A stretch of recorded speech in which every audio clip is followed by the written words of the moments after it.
Here we are, Axiom-man, Outlaw, and look, two of them. See, with these covers, what I do is, after I write the book, I think in my head, I think of an image, of course, that would kind of encompass the book.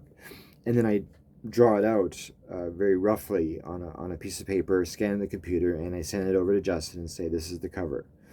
You know, I'll just write an Axiom-man at the top, my name at the bottom, and very, very casual. But I send it over to him and I say, hey, this is the cover. This is what I want. And I give a little description.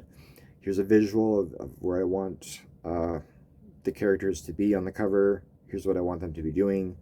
And in this case, I wanted Axiom-man hovering over Axiom-man, one of them fine, one of them damaged. And who's who and who's the real one? Well, read and find out.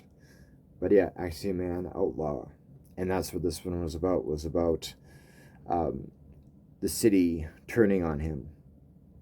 You know, again, despite all the good he's done for them, all the times he's saved them from beings much more powerful than a mere human, and yet they turn on him because he's doing things that is not in character with the superhero. And the big plot of the story is trying to find out, who's this guy? Is it Axiom-man? Is he going crazy? Is it all in his head? Is he acting out? Is the powers having a side effect on him where he's acting like extremely bad one day and he's extremely good another day? And you know, it's all sorts of questions. Is this a mind game thing? Is this a brain chemistry thing because of the powers? Or is it real? Is there maybe somebody out there doing bad things as Axiom-man? But then at the same time too, how come this other Axiom-man has powers? And so far as Gabriel knows, there's Axiom-man himself, right, who has powers. Redsaw has powers. Bleakin has powers. But that's all that has powers. So now we got something else happening, and the powers are like Axiom-man's. You decide. This is the story from the back. The city is under siege, and people are dying. Brutal murders are being conducted from the shadows, with always one survivor deliberately left to tell the tale. And all are saying the same thing. Axiom-man has gone rogue. Now wanted by the law, Axiom-man must find out who is masquerading him as him and destroying the reputation and trust he has strived so hard to build, while at the same time flying beneath the radar in a city where everyone is looking for him. Soon the city is locked down and death stalks Axiom-man at every turn as the Special Force Unit and the Winnipeg Police try and bring him to justice while he fights to clear his name against an enemy who will stop at nothing to destroy him. Axiom-man, Outlaw. And when I was writing it too, I got outlaw, right? That word outlaw. And that word for me in my brain, by association, actually, I associate it with Robin Hood.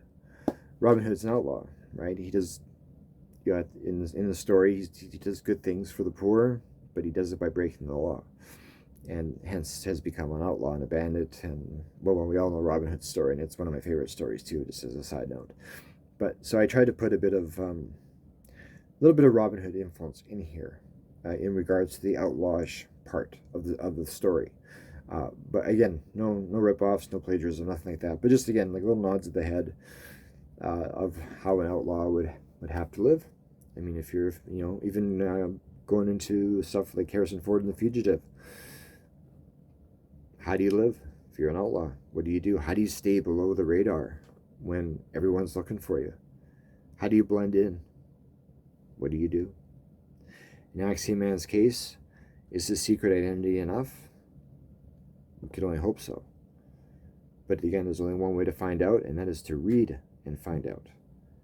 Axiom-man, Outlaw, complete story. You could jump right in, beginning, middle, and an end.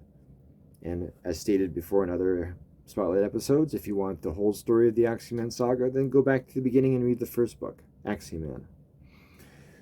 But this one here, Outlaw, people were waiting for it. People got it. They were thrilled. And they came out, this came out at the same time that Underground Crusade did. I kind of wrote them back to back and then released them back to back.